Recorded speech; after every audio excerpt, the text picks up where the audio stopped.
आज का विषय समय प्रबंधन।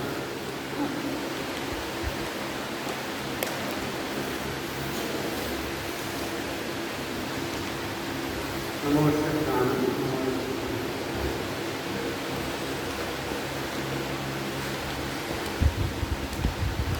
भगवान भोले ने कहा काले कारण समाज,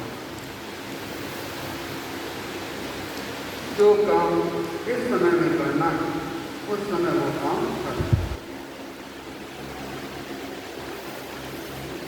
और भी कहा खनन प्राणायाम, जो क्षण को जानता है, समय को जानता है, वो पंडित है। और गौतम स्वामी को भी भगवान माने कहते समयम गोयम मां, ये गौतम समय मात्र प्रमाद है, समय का महत्व हम सब थोड़ा बहुत समझते हैं, लेकिन पूरा बहुत कम लोग। तो आज में समय का उपयोग कैसे किया जाए और समय का महत्व क्या है, किस प्रकार से उसका प्रबंधन हम कर सकते हैं, उसके बारे में आलोचना करेंगे। कुछ लोग ऐसे होते हैं, हर समय ये महसूस करते हैं कि महाराज हमारे पास टाइम नहीं, कि समय करते हो कि महाराज टाइम नहीं, माला करते हो कि टाइम नहीं। तो क्या करते थे कि महाराज पता नहीं नहीं। तो अगर हम देखें कि संसार के जितने भी बड़े लोग हैं, बड़े से बड़े आदमी से लेकर छोटे से छोटे आदमी तक सबको 24 घंटे मिलते, किसी को 25 घंटा देता है ना। तो किसी भी व्यक्ति को इस संसार में 25 घंटा नहीं मिलता, चाहे वो राष्ट्रपति हो, चाहे वो सरपंच, चाहे प्रधानमंत्री हो, चाहे व्यापारी, चाहे प्रोफेसर हो, चाहे स्कूल का अध्यापक हो, सबको कितना मिलता है। तो आप देखो कि प्रधानमंत्री के पास कितना बड़ा काम रहता है और सरपंच के पास कितना काम रहता है। तो भी प्रधानमंत्री कभी कहता है कि मेरे पास कोई टाइम नहीं है, जो काम करना होगा वो कर। तो अगर हमें अपने जीवन को व्यवस्थित बनाना, सार्थक बनाना, तो समय प्रबंधन को समझना बहुत जरूरी है। नहीं तो आपने काम के भार से डर जाए, झुंझलाहट महसूस करेंगे, चिड़चिड़ापन महसूस करेंगे और आपके तनाव, असंतोष और अनिर्णय की स्थितियाँ पैदा होंगी। अगर हमें अपने जीवन को सार्थक बनाना, या हम अपने जीवन को सही दिशा में ले जाए, तो हमें समय प्रबंधन करना। समय प्रबंधन का जो सबसे पहला सूत्र है वो है लक्ष्य पर। जो लोग इस संसार में लक्ष्य का निर्माण कर लेते हैं, एक बड़ा लक्ष्य अपने सामने रखते हैं, उनको फिर टाइम में कोई कमी नहीं। क्यों? कि जो लक्ष्य बनाने का मतलब ये है कि जो आवश्यक है उस पर फोकस करना, जो अनावश्यक है उसको अपने दिमाग से निकालना। तो जब लक्ष्य बन जाता है, जैसे पिछली बार हमने लक्ष्य निर्माण के बारे में पढ़ा था, तो अगर लक्ष्य बन जाता है तो फिर हम क्या आवश्यक है क्या अनावश्यक है तब अपने को काम करना है, कब नहीं करना, किसको हाँ कहना है, किसको ना कहना, कितना समय किसमें लगाना, कितना समय कितना नहीं लगाना, ये सब अपन कंट्रोल करना। और अगर लक्ष्य नहीं बनता है तो फिर अपन इन बातों में पिछड़ जाए। साथ होते हैं अगर मान लो लक्ष्य नहीं बनाए तो टाइम मैनेजमेंट नहीं हो सकता है, फिर अपने को दूसरी स्ट्रेटेजी काम लेनी पड़े। चलो कोई बात नहीं, आपने कोई बहुत बड़ा बहुत दूर का लक्ष्य नहीं बनाया, लेकिन फिर भी हर व्यक्ति के सामने अपने पारिवारिक, सामाजिक, व्यक्तिगत, आर्थिक, ये सब अपने सामने कर्तव्य होते हैं, जिम्मेदारियां जो अपने 8 क्षेत्र के बाद अपने जीवन में संतुलन देखा था ना, चक्र बना। तो हर क्षेत्र में अपने पास कुछ कर्तव्य होते हैं, कुछ दायित्व होते हैं, कुछ जिम्मेदारियां होती हैं, कुछ करने का शौक अपने पास वर्क लिस्ट होती है। अब उन सबको अपने को लिख लेना है, क्या करना चाहिए? तो टाइम मैनेजमेंट का दूसरा सबसे महत्वपूर्ण सूत्र है कि अपने वर्क लिस्ट बनाओ। अपने जीवन के जितने भी क्षेत्र हैं उनमें अपने क्या करना है, क्या हमारा कर्तव्य है, क्या सुधार लाना है, क्या छोड़ना है, क्या परिवर्तन लाना है, उन सब की लिस्ट बनाओ। और ये जो लिस्ट है उसको आपको बराबर रिवाइज करते रहना पड़ेगा। क्या करना पड़ेगा? टाइम मैनेजमेंट ऐसा नहीं है कि एक बार कर दिया तो हमेशा के लिए हो गया। जैसे साइकिल को चलाते हैं, है ना, तो बैलेंस बना करके चलते हैं, और बैलेंस गिरना तो साइकिल गिर गई, मिट्टी गिर गई। तो हमें अपने जीवन के सभी क्षेत्रों में जो कर्तव्य है, जिम्मेदारियां हैं, जो करनियां हैं, उनकी लिस्ट बनाना है। और उनकी लिस्ट बना करके फिर उनमें देखना चाहिए कि आवश्यक क्या है, अत्यंत आवश्यक क्या है, किसको अभी करना है और किसको बाद में किया जाए। अगर आपके पास लिस्ट होगी तो दिमाग फ्री रहेगा। मान लो आपको अपनी धर्मपत्नी ने कहा कि बाजार से आपको 5 चीजें लानी है। कितनी चीजें लानी है? मान लो शक्कर लानी है, नून लाना है,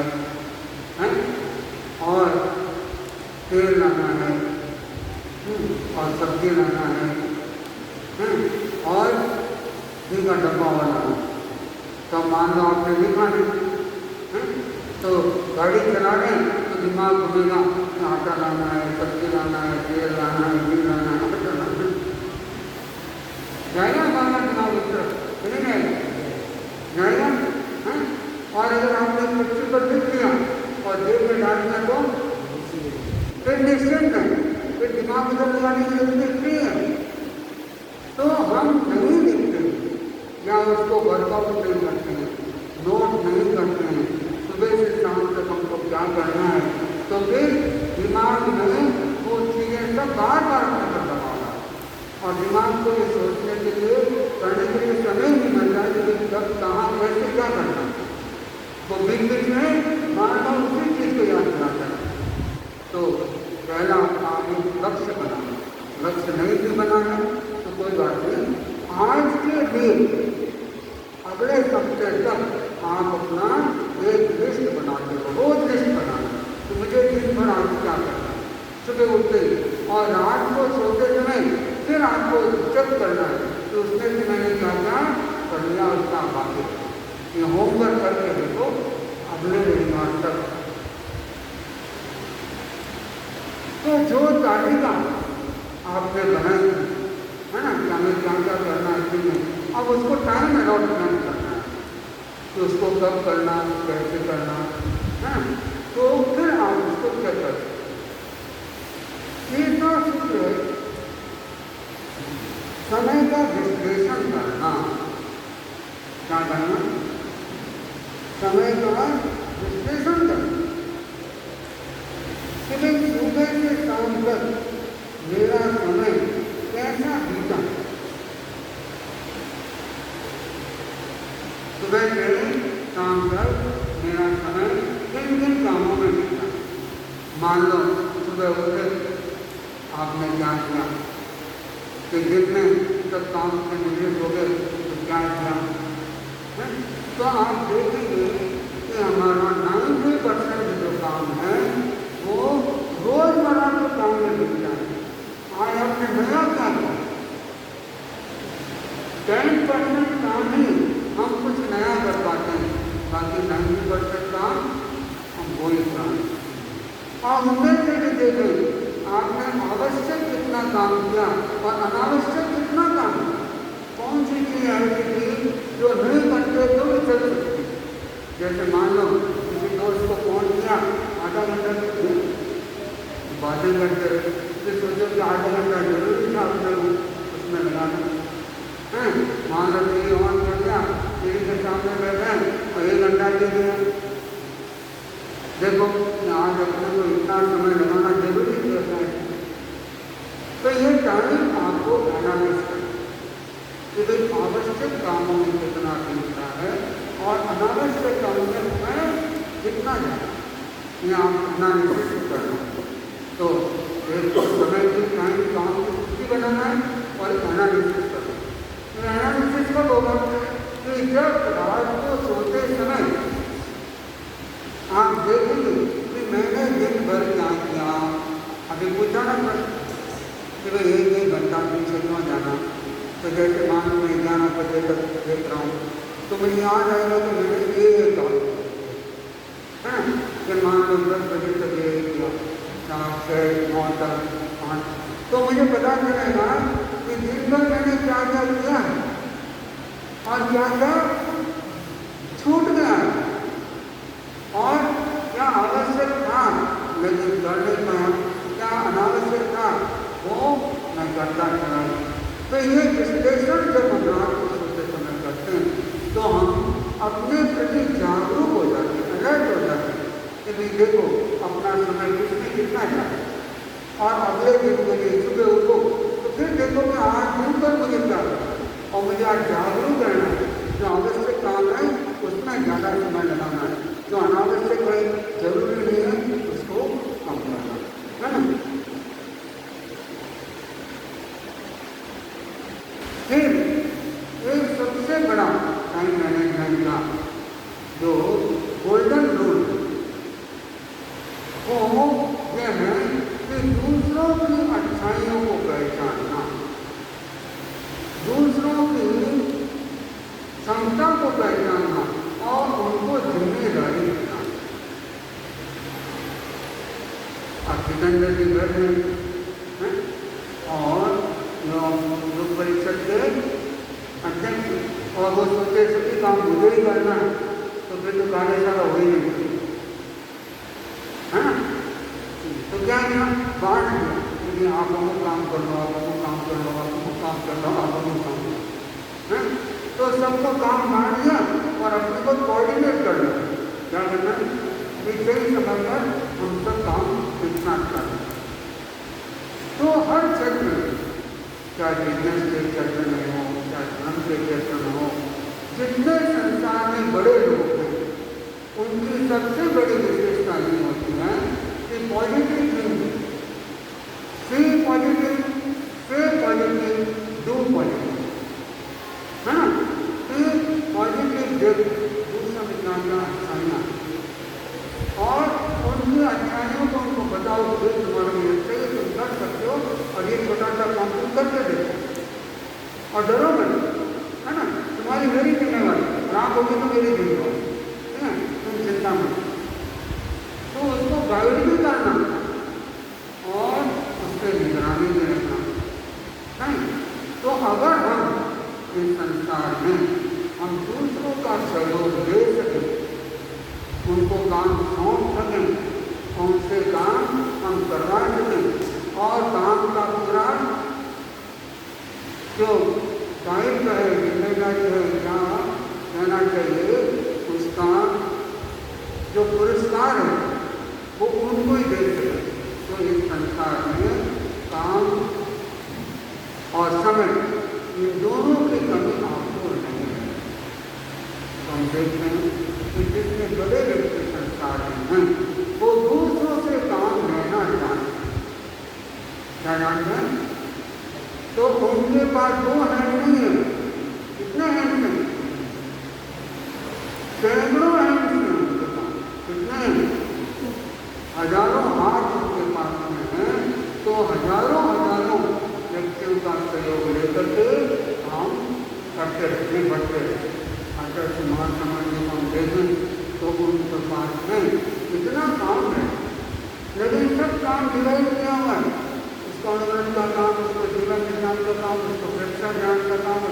आधा काम, है ना। बस सबको जिम्मेवारी दे दी है, सबको काम का निर्देशन दे दिया, डायरेक्शन दे दिया, और बीच में गोष्ठी करके पता चल गया कि भाई क्या चल रहा है क्या नहीं। तो अगर संसार में हम ये बात करते हैं कि दूसरों की विशेषताओं को समझ सकें, उनको आगे बढ़ा सकें, तो फिर इस संसार में आप भी बड़े आदमी बन सकते हैं और समय की कमी से आपको कभी नहीं महसूस। समय प्रबंधन का 5वां सूत्र है स्वयं के विकास पर ध्यान देना। हमारे पास 3 कर्मचारी मिलकर काम करने, एक शरीर है, एक वाणी है, एक मन है। अगर तीनों को हम स्वस्थ रखेंगे और सकारात्मक रखेंगे, तो फिर हम जो 5 घंटे का काम है वो 2 घंटे में निपटा देंगे। मालिक के यहाँ लकड़ियों को काटने का काम था, तो वहाँ पर एक आदमी पहले से काम कर रहा, तो उसको लगा कि एक आदमी और रखने की जरूरत पड़ेगी, काम बढ़ गया है। उसने नए व्यक्ति को रखा है और उसकी भी घंटा उतनी गलती जितनी पहले। और महीना भर हुआ तो जो नया व्यक्ति था उसकी तनख्वाह डबल कर दी। जो पुराना आदमी था उसने कहा इसको तो मेरे से डबल तनख्वाह कर और मेरे को उतनी तनख्वाह दे।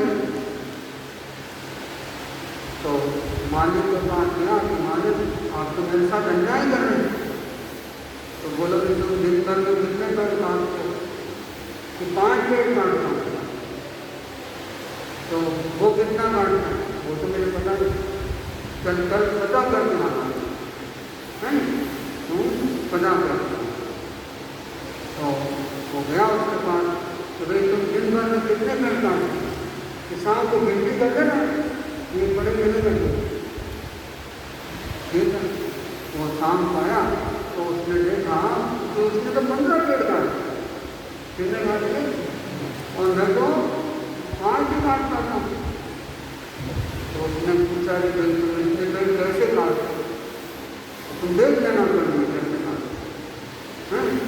तो उसने देखा कि वो एक पेड़ काटता, उसके बाद में वापस जो खिलाड़ी थी उसको क्या करता है, डाल देता है ना, और फिर दूसरा पेड़ काटता है, फिर वापस उसको डाल देता है और तीसरा पेड़ काटता फिर उसको डाल देता है। ऐसे वो शाम तक बंदा करता। तो उतने सारे मैचों को इसको घाट देता ही नहीं। जिस दिन मैंने खिलाड़ी नहीं ली और जब खिलाड़ी खराब हो जाती है तो मैं नई खिलाड़ी लेता हूँ और घाट तो कभी रहता ही नहीं। अब मान लो धान खराब हो गई, तब उससे पेड़ काटना और कोई भी चीज काटना कितना मुश्किल होगा। मैंने मान लो सबके सुधार किया और चाकू की दाल में हो तो काम हो सकता है। पहले तो काम में दिक्कत आएगी और होगा तो 4 घंटा हमें लगेगा और दिखते नहीं। तो जो हमारे मन वचन कार है उनकी क्षमता का विकास, शरीर स्वस्थ रहे, मन प्रसन्न रहे और वाणी में विकास रहे। बोलने की भी कला आनी चाहिए और सोचने की भी कला आनी चाहिए, शरीर को स्वस्थ भी।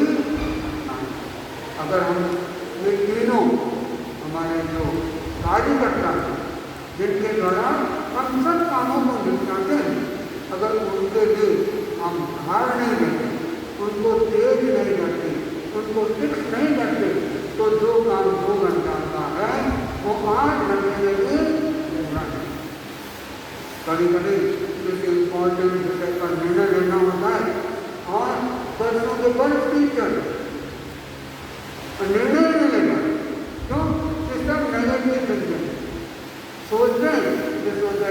ऐसा करने से ऐसा हो जाएगा, ऐसा हो जाएगा, तो क्या करेंगे, ऐसा हो जाएगा। इससे क्या होता है, निर्णय आगे से आगे खिसकता जाता है और समय निकल जाता है। तो ये हमारे तीन ऐसे मुख्य कार्यकारी एजेंट हैं जिनके द्वारा हम अपने जीवन के सारे कार्यों को निष्पादित करें। अगर इन तीनों को एकदम इंटेक्ट रखेंगे, स्वस्थ रखेंगे, सकारात्मक रखेंगे और मधुर रखेंगे, तो फिर हमारा काम भी अच्छा होगा, कम समय में अधिक काम होगा और दूसरों से काम लेना भी आसान होगा और सबके साथ अधिक से अधिक काम करते हुए सफलता भी प्राप्त करेंगे और जीवन में समय की कमी का भी कभी एहसास नहीं। तो हम इस दृष्टि से विचार करें और चिंतन करें कि हमें कैसे अपने आप को इस जीवन में सफल बनाना है। जो समय हमें मिला है, लगभग एक दिन में हमको 86,400 सेकेंड मिलते हैं। कितने मिलते हैं? अब उस इन हजारों सेकंड का हमारे पास हिसाब किताब है कि नहीं, और हम इनको कैसे बिताते हैं, इन क्षणों का रुपयों से भी ज़्यादा क्यों।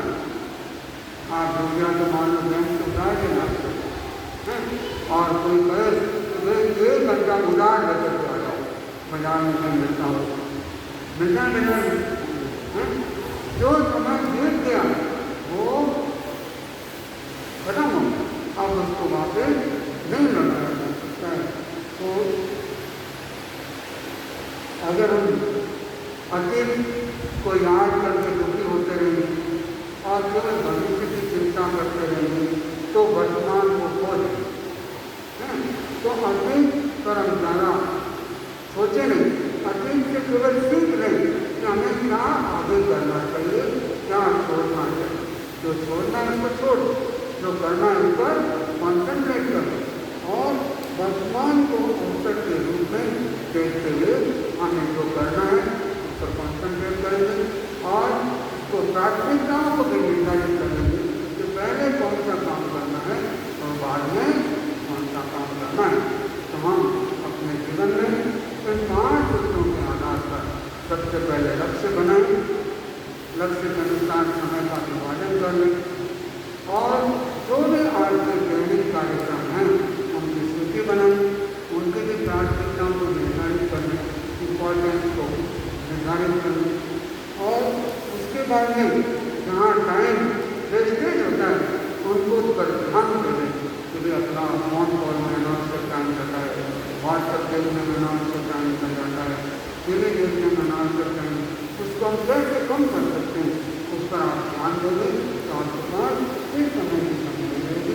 और उसके साथ साथ अपने विकास पर हमारा शरीर स्वस्थ रहे, मन प्रसन्न रहे, सकारात्मक रहे, वाणी में मधुरता रहे, रोज आगे पर हमारा नियंत्रण हो।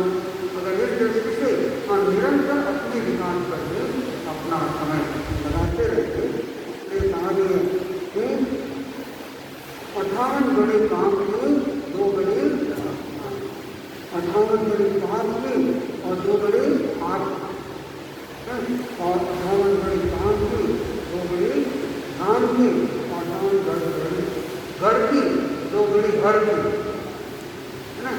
तो हम अपने विकास के लिए 48 मिनट का समय लगाएं, 2 बड़ी कार्यक्रम लगाएं जिसमें हमारे सकारात्मक चिंतन बढ़ते रहे, अच्छा स्वाध्याय करेंगे तो सकारात्मक चिंतन बढ़ता है, योगिक क्रियाएँ करते रहेंगे, शरीर स्वस्थ रहेगा और हम उसके उस पर कंट्रोल करेंगे, मृदुता का अभ्यास करेंगे तो वाणी में मधुरता रहेगी। तो आपसे अपने आप लोग आकर्षित होते रहेंगे और आप अपने समय का भी सदुपयोग कर पाएंगे, दूसरों को भी अपने साथ काम के लिए तैयार कर पाएंगे, लीडरशिप भी कर पाएंगे, कम समय में ज़्यादा से ज़्यादा काम कर पाएंगे। तो हम थोड़े समय में अधिक काम करने की योग्यता प्राप्त करें और समय का सही प्रबंधन करें। अपने जो लक्ष्य हैं उनको पहचानें, अपने कर्तव्य, दायित्व, जिम्मेदारियों को पहचानें, उनके लिए समय का अलॉटमेंट करें और डेली डायरी करने की आदत आज से डाल दो और होमवर्क करो। तो उठते ही 10 मिनट लगाओ कि आप दिन भर क्या करें, उसको नोट कर लो और उसके आगे लिख लो तो इम्पोर्टेंट है, कम इम्पोर्टेंट है, आवश्यक, अत्यावश्यक और जरूरी। तो इस प्रकार से 2-3 भागों में उसको बांट करके रोज उसका एनालिसिस करते रहो तो आपको अवश्य सफलता मिले।